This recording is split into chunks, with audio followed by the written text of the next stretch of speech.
아멘. 인생을 흔히 광야 여행이라고 이렇게 표현들을 해요.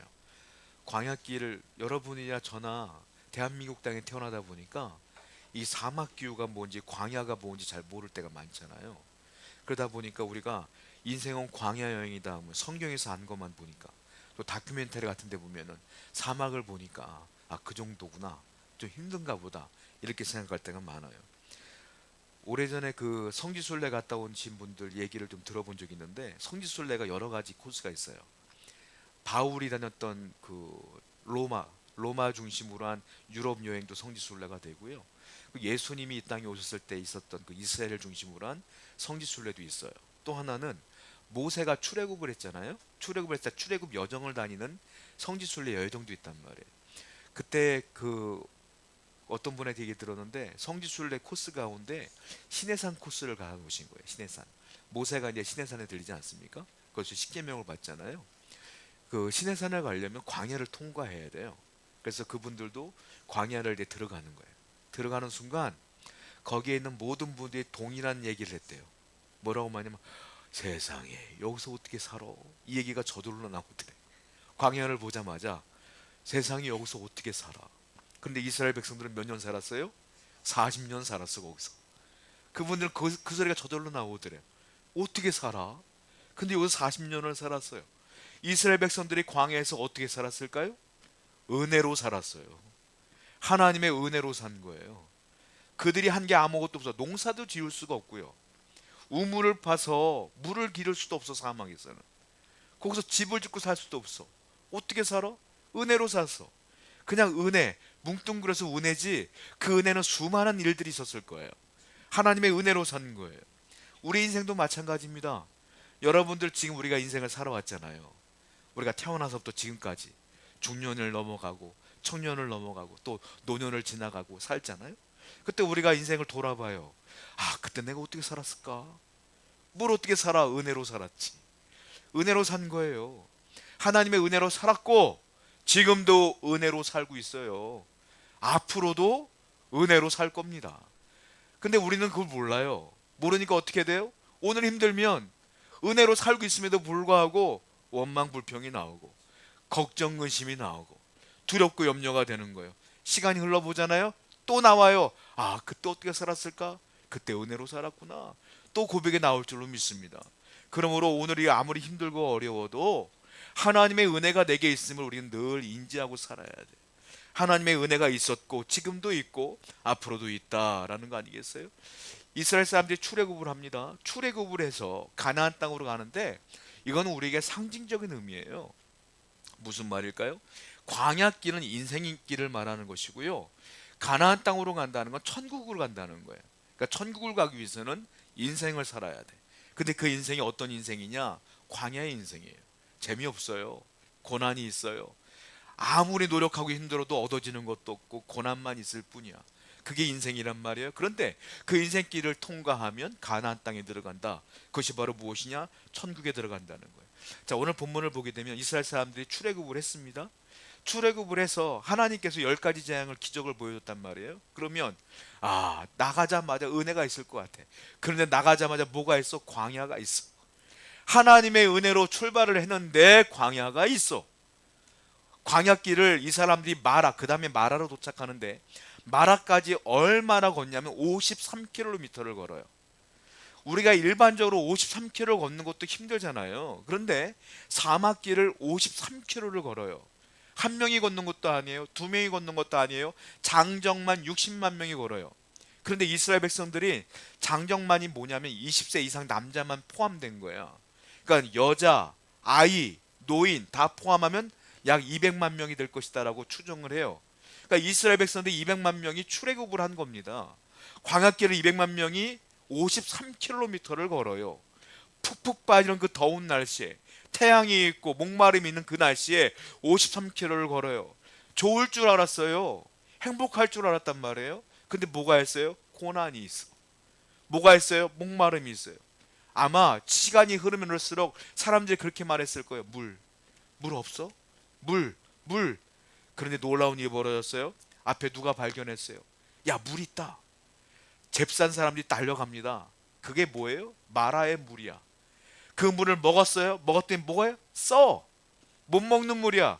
그래서 퇴 뱉으면서 사람들이 뭐라고 말해요? 이름을 지었죠. 히브리어로.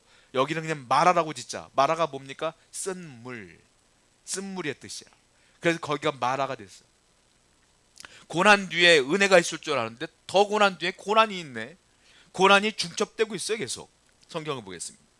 출애굽기 15장 24절 말씀 읽어볼게요. 시작. 백성이 뭐합니까? 원망하여 이르되 우리가 무엇을 마실까? 자, 물이 있는 줄 알았는데 물이 못 먹는 물이에요. 고난이 있는데 해결되는 줄 알았는데 또 고난이 있어. 이게 인생이에요. 인생에 고난이 있으면 이게 끝나는 줄 알잖아요. 안 끝나요. 고난이 있는데 자꾸 이상하게 고난은 엎친데 겹쳐. 올 때 한꺼번에 와. 못 견디겠는 거야. 이스라엘 사람들이 그래요 지금. 53km를 목마르게 걸었는데 물을 발견했는데 또 못 먹는 물이네. 희망이 없어졌어요. 아니 간신히 발견한 물도 못 먹는 물인데 앞으로 물이 있을까? 또 고민되는 거 아니겠습니까? 얼마나 절망됐겠어요. 그런데 그 사람들이 하도 답답하니까 모세를 향하여 원망하더라. 모세, 우리를 왜 데리고 왔어? 근데 모세를 원망했다는 건 결국 누구를 원망한 거냐면 하나님을 원망한 것이다. 사람은 그래요. 내 인생이 자꾸 뭐가 안 되면 하나님을 원망해. 신이 있습니까? 하나님이 계십니까? 나 이대로 놔도 되는 거예요? 하나님을 원망해. 이게 인생의 습관이에요. 그런데 유일하게 원망하지 않은 분이 있어요. 모세 한 사람, 딱 한 사람. 그분은 고난이 계속 겹쳐도 똑같이 목마르잖아요. 똑같이 힘들잖아요. 모세가 더 힘들어. 왜? 모세는 하나님 말씀을 직접 들었거든요. 내가 너희를 구원하리라. 그리고 10가지 재앙을 다 일으켰고 끌고 왔는데 모세 입장에서 볼 때는 천국일 줄 알았는데 모세 입장에서 볼 때는 다 고난이 계속 연속되니까 더 힘들죠. 모세는 직접 경험했는데 그런데도 원망하지 않아요. 그런데도 끝까지 믿어요. 뭐 하는지 아세요? 믿는 사람의 특징이 있어요. 고난이 있을 때에 믿음이 있는 사람과 믿음이 없는 사람의 차이가 있어요. 믿음이 없는 사람은 고난이 있을 때 원망합니다. 두려워합니다. 그런데 믿음이 있는 사람은 뭐 하는지 아세요? 모세처럼 행동해요. 모세 뭐 했는지 아세요? 기도해요. 믿음 있는 사람은 기도해요.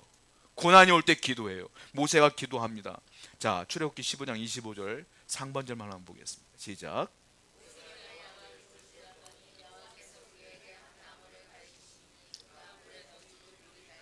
모세가 이렇게 뭐 했어요? 부르짖었더니 기도했더니 그때 하나님이 응답했어요. 누구한테? 모세에게만. 200만 명이 있는데 모세에게만 응답했어요. 왜? 모세만 기도했거든. 기도한 사람에게 응답이 있는 거예요. 원망하는 사람에게 응답 없어요. 모세가 그 어려움 가운데 기도했더니 하나님이 모세에게 말씀했어요. 야, 주위를 돌아봐라. 돌아봤더니 나무가 하나가 있어요. 그 나무를 그 쓴물 마라에다 집어넣어봐. 집어넣었더니 뭐라고 했습니까? 그 물이 달게 되었더라. 물이 완전히 변화됐어요. 먹는 물로 바뀌었어요. 쓴물이 단물로 바뀌었어요. 이 기적이 벌어졌어요. 나무가 어떤 성분이 있었기 때문에 그런 겁니까? 아니에요. 나무에는 아무 성분도 없어요. 신학자들은 이렇게 표현합니다. 그 나무를 예수님을 예표하는 것이다 이렇게 표현들을 해요. 예수님을 통하여 쓴물이 단물로 변하는 것처럼 죄인 된 우리가 예수를 믿음으로 구원받는 것을 예표한 것이다. 이렇게 신학자들은 얘기를 해요. 베드로전서 2장 24절 말씀 보겠습니다. 시작. 친히 나무에 달려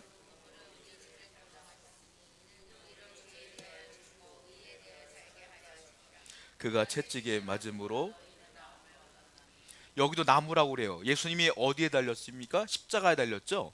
근데 베드로전서는 뭐라고 표현합니까? 나무에 달렸다 표현해요. 그러니까 아까 나무를 집어넣은 것과 예수님이 달린 십자가와는 똑같은 것이다. 예표한 것이다 라고 말하는 거예요.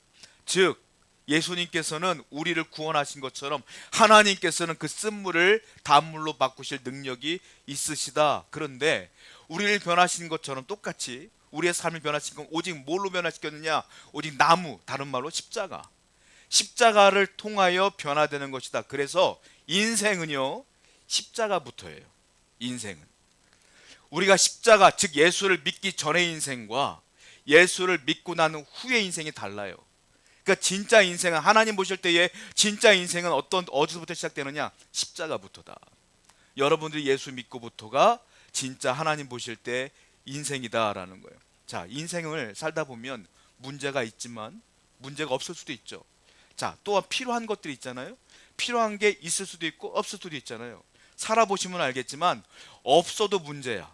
내 인생 가운데 물질이 없어도 문제고 집이 없어도 문제고 건강이 없어도 문제야. 그런데 있어도 별거 없어 사실은. 그거 아셔야 돼요. 없어도 문제지만 있어도 별거 없는 거예요. 세상 것들은 그래요. 그런데 분명히 있어야 될 게 있어요. 뭡니까? 하나님에 대한 구원. 그 구원의 확신만은 분명히 있어야 돼요. 세상 것들은 없어도 문제지만 있어도 문제야. 그러나 하나님의 은혜는 반드시 있어야 된다. 자, 출애굽기 15장 26절 말씀 볼까요? 시작. 이르시되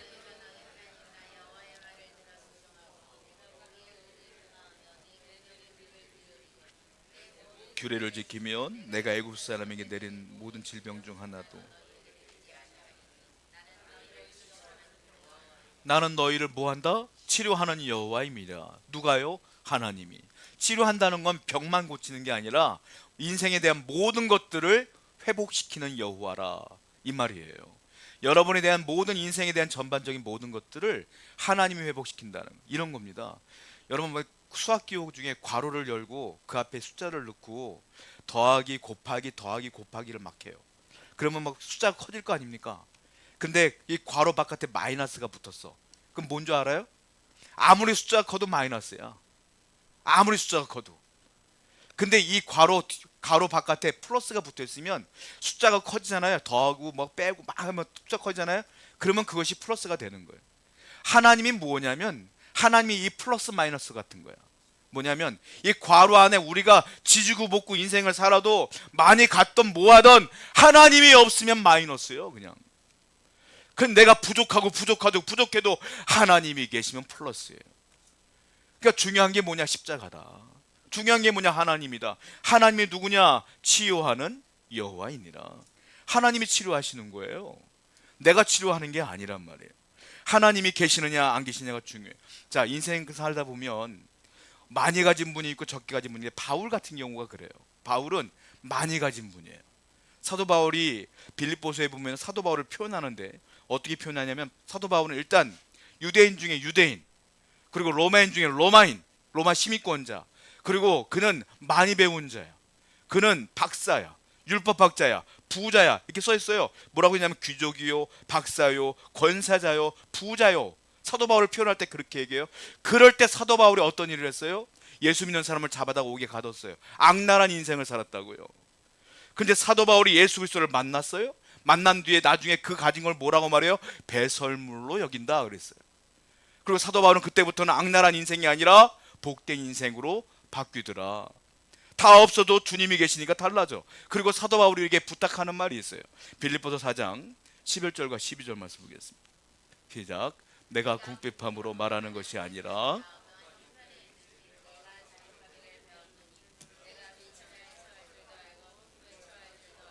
모든 일에. 사도 바울이 뭐라고 말합니까? 이제 다 없어요. 없는 상태. 하나님만 계셔. 근데 뭐라고 말해요? 내가 자족하기를 배웠노니. 이때 사도 바울이 감옥에 있었어요. 사형 선고를 얻고 언제 죽을지 몰라. 그런데 죽을 날을 받아놓은 사람이 뭐라고 말해요? 나는 궁핍함으로 말하는 것이 아니라 나는 어떤 형편든지 있어.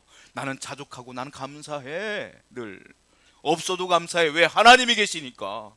하나님이 계시니까 난 다 가진 사람이야. 나는 괜찮아, 감사해. 늘 이렇게 말하는 거 아니겠어요? 환경을 초월하는 기쁨은요, 이 사도 바울처럼 하나님이 내 안에 계시다는 확신이 있는 사람에게 있는 거예요. 이 믿음이 없는 사람은 환경에 따라 좋았다 말았다 하는 거예요. 그러나 하나님이 늘 안에 계시면 늘 감사가 충만하다. 찰스 콜슨이라는 분이 계세요. 이분은 템플턴 상이라는 걸 받았는데, 이분이 누구냐면 이 템플턴 상이 뭐냐면 종교계 노벨상 같은 거예요. 우리나라 같은 경우는 한경기 목사님 받은 적이 있죠. 이 찰스 콜슨이 누구냐면 굉장히 똑똑한 분이에요. 아이비리그에 있는 브라운 대학을 나와서 조지 워싱턴 대학교에서 법학 박사학위를 받은 분이에요. 이분이. 그래서 닉슨 대통령 때에 특별 보좌관으로 일을 하게 됩니다. 그러니까 세상 권세와 명예를 다 가진 분이에요. 그런데 안타깝게도 우리가 닉슨 대통령 때 어떤 사건이 벌어집니까? 워터게이트 사건이 벌어지잖아요. 그때 연루가 돼요. 그래서 감옥에 갇히게 됩니다. 그때의 상원의원 중에 크리스찬들이 굉장히 많았는데 이 상원의원들이 늘 이 찰스 콘슨을 계속 면회를 가는 거예요. 그리고 복음을 전해요. 예수님을 전하고 성경을 주고 그리고 신앙서적을 매일 갖다 주는 거예요. 읽으시고 변화되어야 됩니다. 예수 믿어야 됩니다. 계속. 이 사람이 계속 거부하다가 어느 날 성경을 읽게 돼요. 성경을 읽고 은혜를 받고 주신 신앙서적들을 읽게 되다가 하나님을 만나게 돼요. 그리고 자기가 가지고 있던 모든 것들이 아무것도 아님을 알게 돼. 그리고 다 포기하고 그분이 나와서 뭘 하냐면 교도소 선교회라는 걸 조직을 해요. 그리고 죄인들을 위하여, 죄소자들을 위해서 복음을 그렇게 전하며 살아요. 그리고 자기와 같은 연약한 사람들에게 복음을 전하기 위해 살고, 그리고 크리스천 저술가로서 신앙서적을 많이 쓰게 됩니다. 그리고 미국에서 유명한 방송 사역자가 되어서 방송에서 하나님의 복음을 설교로서 많이 복음을 전하여 미국 사회에 많은 영향을 끼치는 자가 돼서 아까 말씀드렸던 템플턴 상을 받게 돼요.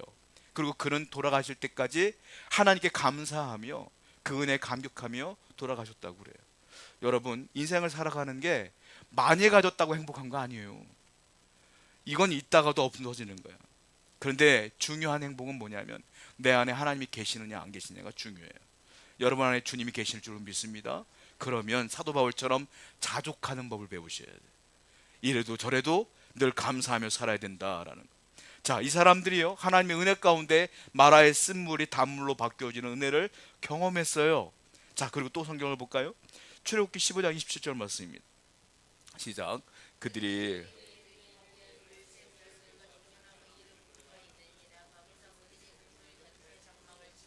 하나님께서 마라에서 목마름을 해결하신 다음에 또 어떡합니까? 또 가라 했을 때 그들이 갔어요. 그때 어디 도착했느냐? 엘림이라는 곳에 도착했어요. 자, 마라에서 엘림까지는 몇 미터냐면 10km밖에 안 돼. 지금까지 3일 길을 53km를 걸어와서 마라를 만났잖아요. 근데 마라에서 엘림까지는 딱 10km예요.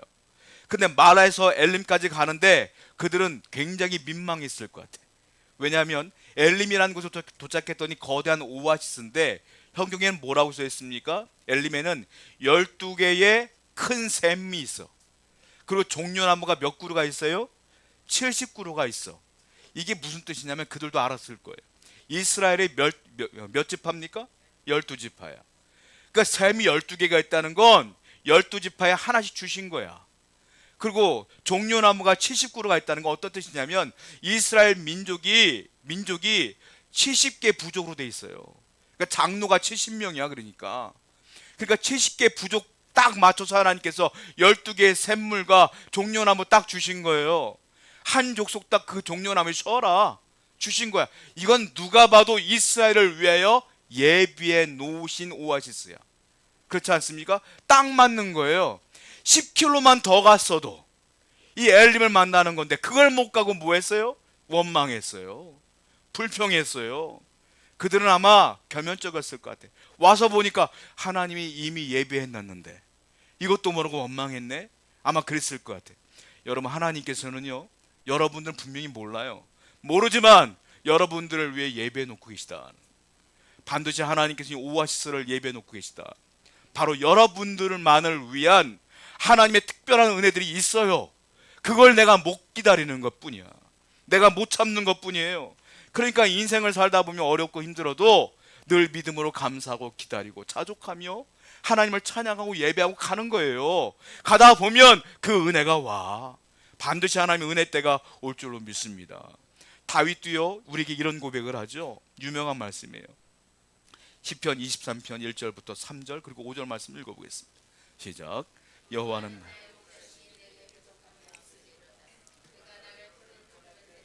쉴만한 물가로 인도하시는도다. 내 영혼을 소생시키시고 자기 이름을 위하여 의의 길로 인도하시는도다. 주께서 내 원수의 목전에서 내게 상을 차려주시고 기름을 내 머리에 부으셨으니. 여러분, 너무 유명한 말씀 아닙니까? 그런데요, 이 말씀을 반대로 생각해 보면 다윗의 입장을 볼 수가 있어요. 다윗이 뭐라고 말합니까? 여호와는 나의 목자시니 내게 부족함이 없으리로다 그러잖아요. 이 말은 무슨 말이냐면 부족함이 있다는 소리예요. 다윗은 지금 나는 부족합니다. 그러나 여호와가 내 목자가 되시니까 부족함이 없을 걸 믿습니다. 이거예요. 지금 부족하지만 또 뭐라고 말합니까?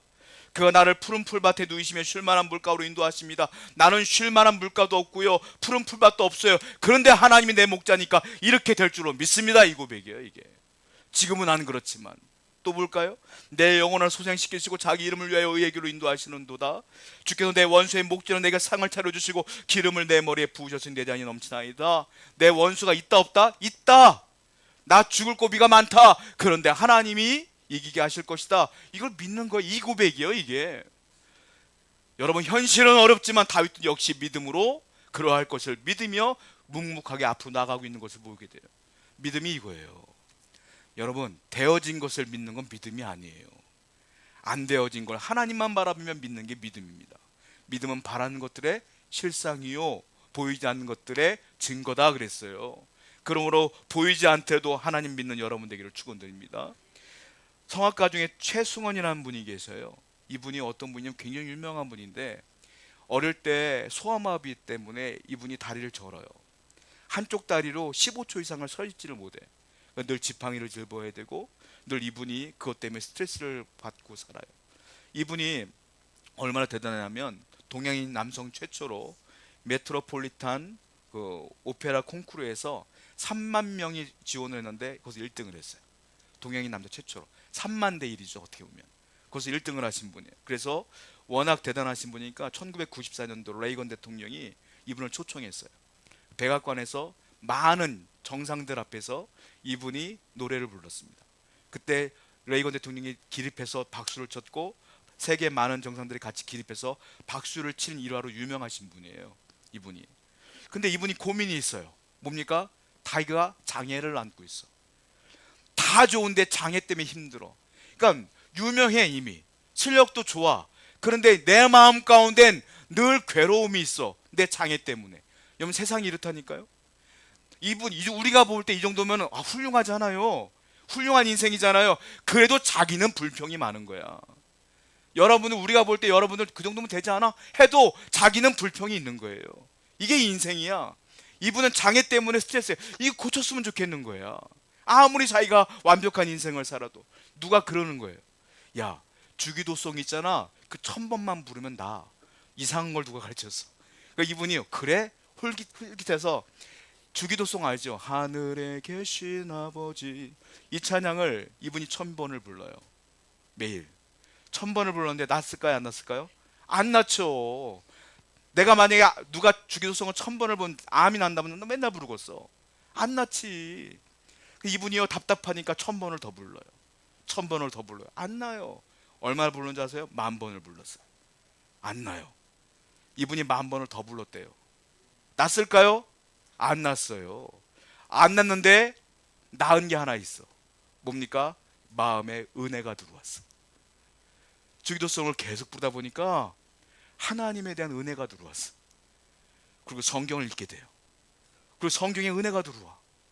그러다 보니까 장애는 여전한데 장애로 여기지 않게 된 거예요. 하나님이 이걸 통하여 나에게 또 다른 길을 주셔서 감사합니다. 늘 감사가 넘치게 돼요. 그래서 이분이요, 늘 감사하며 하나님을 찬양하는 일에 매진하게 됩니다. 이분이 나중에 어떤 일을 하냐면 소치 올림픽 폐회식 때, 동계올림픽 때 애국가를 부르고요. 그리고 우리나라 저기 어디죠? 우리나라 어디서 했지? 평창 동계올림픽 때 애국가를 또 불렀어요. 끝까지 하나님의 영광을 드러내며 그렇게 하나님께서 인도하신 대로 인생을 산 걸 보게 돼요. 여러분, 인생을 살다 보면 만족한 게 없어. 사람은 욕심이 있기 때문에. 그러나 하나님이 내 안에 들어오면 다 그것들은 아무것도 아니에요. 하나님이 계시면 돼요. 하나님이 여러분 안에 계시면 됩니다. 할렐루야. 그거 가지고 사도 바울처럼 또한 다윗처럼 자족하는 인생이 되어야 될 줄로 믿어요. 자, 이스라엘 백성들은 엘림을 또 떠납니다. 출애굽기 16장 1절 말씀 보겠습니다. 시작. 이스라엘 자손의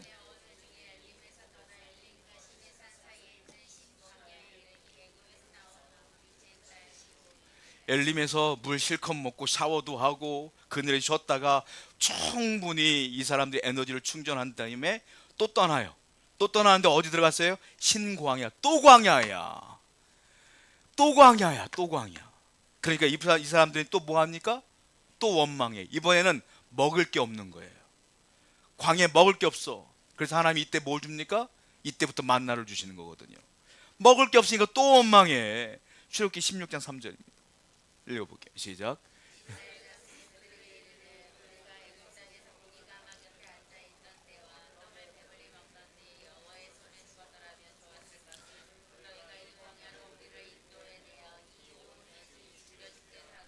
무슨 고기 까먹겨져서 무슨 고기를 먹어요, 노예가.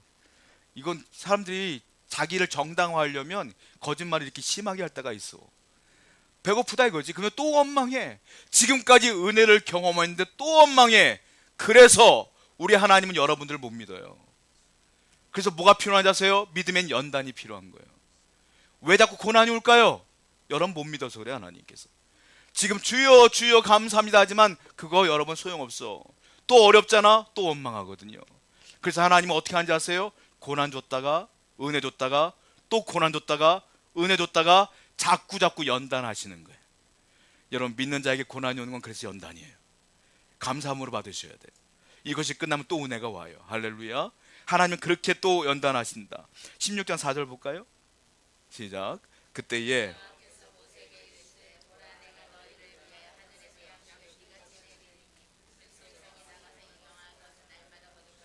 이같이 하여 그들이 내 율법을 준행하나 아니하나 말씀을 따르나 안 따르나 내가 시험할 거야, 이 말이에요. 그때 만나를 주시는 거예요. 어떤 시험할까요? 그 다음 절이에요. 15절입니다. 시작. 여섯째 날에는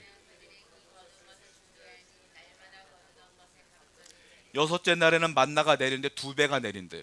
왜냐하면 그 다음 날이 안식일이니까 안식일에는 예배해야 돼. 그러니까 그날은 거두로 나가지 말고 내가 그 전날 2배로 줄 테니까 그거 2배로 걷어놔. 그리고 그 다음날은 뭐하라? 예배하라. 이거거든요. 이걸 니들이 듣는지 안 듣는지 내가 시험해 볼 거야. 그래서 무슨 말입니까? 고난이 와도 예배할 수 있느냐? 고난이 와도 순종할 수 있느냐? 고난이 와도 나만 믿을 수 있겠느냐? 하나님은 끊임없이 여러분들을 시험하신다. 그래서 그것을 통과해야 돼요. 그래서 성도는요, 엘림을 떠나서 광야로 들어가도 전진해야 돼. 어떻게? 순종하고 믿음으로 또 예배함으로 살아야 돼. 고난이 와도 예배하셔야 돼. 고난이 와도 기도하셔야 돼. 또 어려워도 하나님을 또 믿어야 돼. 이것을 계속 하는지 안 하는지를 하나님이 시험하신대요. 계속 여러분들의 인생을 그렇게 살아야 된다는 거예요. 왠지 아세요? 예수님이 약속했어요. 너희들이 그렇게 살면 내가 너희들이 이 세상의 삶을 책임진다고 약속했어요. 성경 보겠습니다. 마태복음 6장 26절, 28절, 30절부터 38절까지 쭉 읽어보겠습니다. 시작. 공중의 새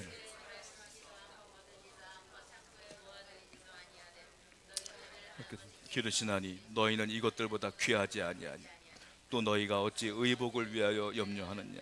들의 백합화가 어떻게 자라는가 생각하여 보라. 수고도 아니하고 길쌈도 아니하느니라.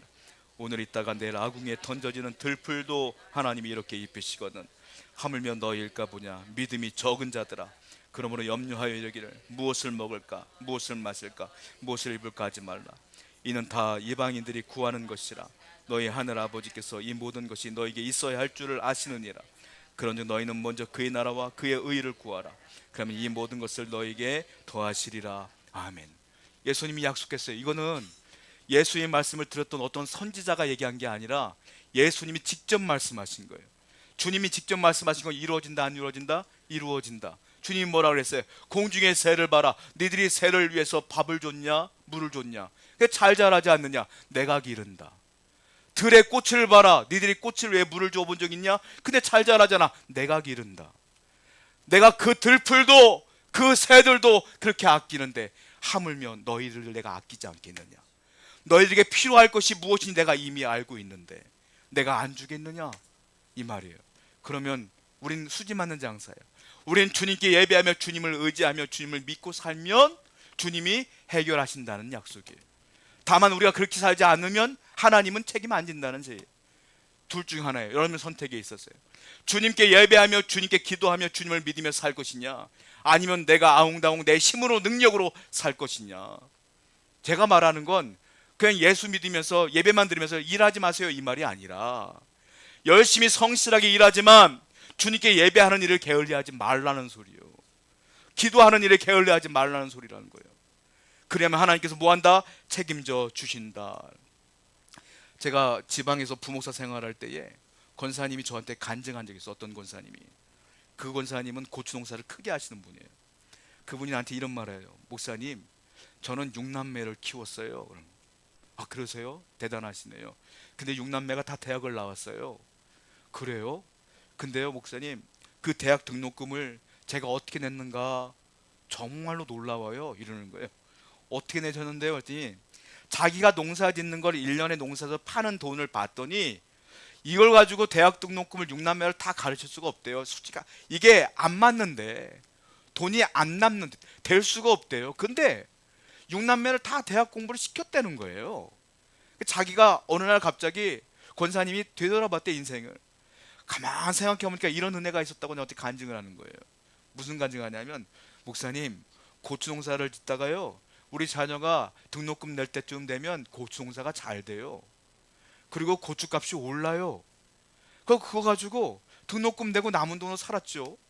그리고 또 지나고 나니까 둘째 놈이 대학 갈 때쯤 되면 등록금 낼 때쯤 되면 또 고추 농사가 잘 돼요. 그리고 6남매를 다 공부시켜 놓았더니 고추값이 안 오른대. 자기 내에만 살게끔 됐대. 이제 이게 은혜라고 저한테 고백하는 거야. 여러분, 이게 은혜예요. 하나님께서는요, 보이지 않게 일해. 여러분이 눈치채지 못하게 일해. 지나고 나면 은혜야. 그때는 몰라. 하나님은 여러분을 그렇게 일하실 줄로 믿습니다. 필요할 때마다 하나님은 다 아셔요. 채우실 줄로 믿습니다. 우리가 해야 될 것은 예배하며 믿으며 기도하는 거예요. 반드시 하나님이 채워줄 줄로 믿습니다. 기도하겠습니다.